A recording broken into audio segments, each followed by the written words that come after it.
Hey everyone, how's it going? What's up? For the last couple of weeks, I've been shooting some scrumptious recipe videos for a client of mine, and I thought, hey, while I'm doing my video thing, why not share a couple of tips?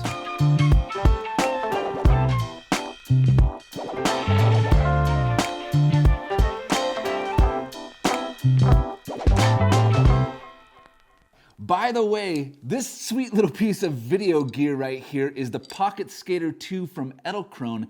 They were generous enough to send me a copy. That way I can add some much needed movement to my videos, so thanks for that. Now you're gonna see more of this bad boy in just a second, but go check out what Edelkrone has to offer for video. It's amazing stuff. I placed the link in the description below. The tech that goes into making their products, it's just mind-blowing. Now, as much as there is to learn about making a simple food photograph, there's equally as much to learn about making videos, enough to fill an entire course worth. But out of all those techniques and all those skills, there are a few things that at least I like to bring to the table on every shoot. So, with that being said, let's get started.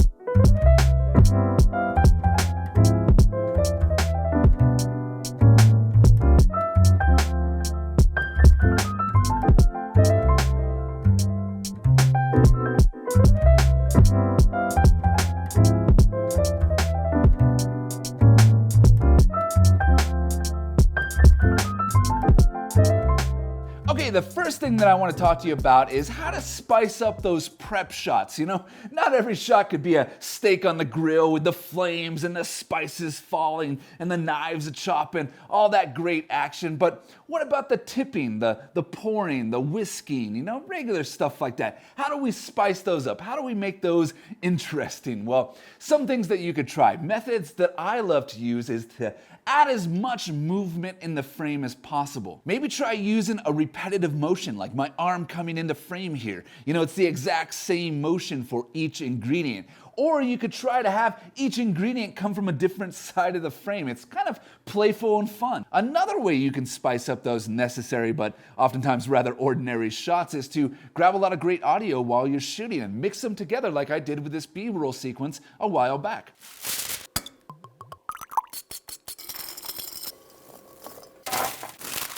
I actually like capturing my own audio and sound effects because not only are the sounds of cooking really interesting, but it also has a practical side too, because then you don't have to spend hours and hours hunting around for that perfect musical track to fit right alongside the clips of your B-roll sequence. Now, I captured this audio simply by using an extension arm, clipping my lav mic to it, and positioning the whole thing above the action. This works well on a pinch, but if you really want to get serious about audio, check out the Zoom field recorders or a shotgun mic or something like that. But overall, you just want to get really creative with these ingredients. Maybe it's speeding up or slowing down the footage. Maybe it's a bunch of quick cuts, or maybe it's a completely idealized version of the recipe's method. The next thing I want to talk to you about is to get that camera moving. I mean, static shots are great. This is a static shot. They have their purpose, but you know, even the smallest movement in the camera can really pull people in. It adds that polished look to your video. It brings that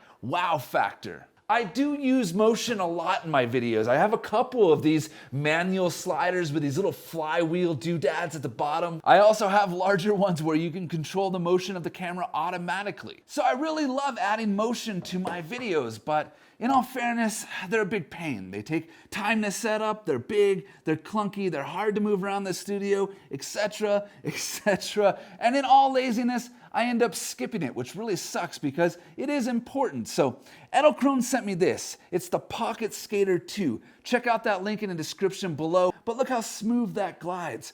But what's really cool about this little guy is when you attach it to the bottom of your camera, it's really no bigger than a power booster. Flip out the wheels, rotate them, and you're ready to rock and roll. I mean, check this out. I can go forward, backward in a second, flip it, go side to side, and it's small, compact. I can keep this on the bottom of my camera, be shooting around, grabbing my shots, and you know, hey, if I see something I want to take video of, then I have the ability to make some pretty sweet camera movements. One of the cool things I just noticed about the Pocket Skater here is on the bottom plate, it has these really cool lines where you can angle out these wheels ever so slightly, and then you can do like a full 360 around your product or a really cool arched movement like this. If you're thinking about adding some motion to your videos, a little basic tip is just to add some foreground between your camera and your subject. It really just accentuates that movement and frames up your subject at the same time. Maybe also consider how your camera movement really affects the mood or the feeling of the shot, where pushing in might introduce a subject, where on the flip side, pulling back might conclude the story. Another thing that you can do is use the camera movement to seamlessly transition from one clip to the next. But that really gets into the next little tip, which is adding some tasty transitions to your food videos. Now, I've shown you how to spice up those kind of boring ingredient shots, as well as adding some camera movements to your food videos. But what about getting from one clip to the next? How do we do that? Well, for food videos, one of my favorite ways is a good old take on the classic invisible cut. Basically planning out the end of one clip and the beginning of the next. So the viewer is actually unaware that you turned off the camera and you really went out to go cook the food or grab a cup of coffee or something like that. Now, the one that's used the most in food videos is essentially blocking the camera, which is perfect for changing locations or, cutting out the cooking time. Easy to do, probably the most common too. You see it all the time. You take the dish or the tray of food, you lift it up to block the camera at the end of one clip, and then you go cook your food, you prepare, you change locations, and at the start of the very next clip, you block the camera and you play the two together, and no one's the wiser. Another great transition you can create by panning the camera up and down or left and right. When you're recording, just end one clip with a little bit of movement up or to the left, and then begin that very next clip with that same movement before resting on your subject. Then in post-production, butt the two together, creating one fluid motion between two scenes or even two locations. Or in the same vein, you could use the Pocket Skater and some foreground to block the camera. And as the camera passes through the foreground, you could cut halfway and then change up the scene, change up the action, and start recording again. This one's a little bit more difficult as you need to match the speed of the camera movement at the ends of both clips.